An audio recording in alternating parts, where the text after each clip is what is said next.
Let's look at Proverbs chapter 21, verse 1. This is actually what I would call a timely verse for us today. The verse says, "A king's heart is like channeled water in the Lord's hand. The Lord directs it however he chooses."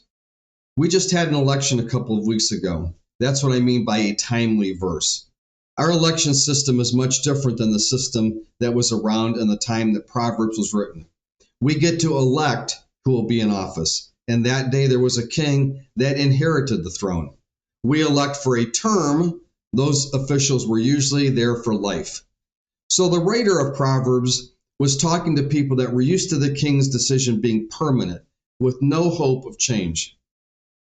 The Bible is very clear on the fact that the ultimate authority that anyone is given is actually from the Lord and not from man. Jesus tells us to Pilate right before he ascends to death by Pilate. There are many other references in the Bible that tell us that ultimate authority is from God.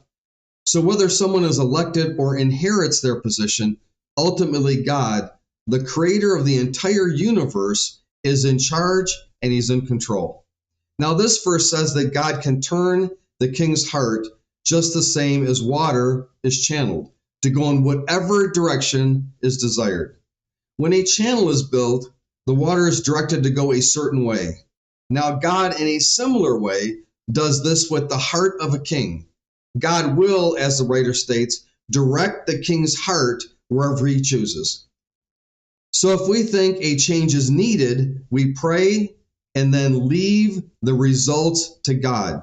Keep in mind, after we pray, we leave the results to God.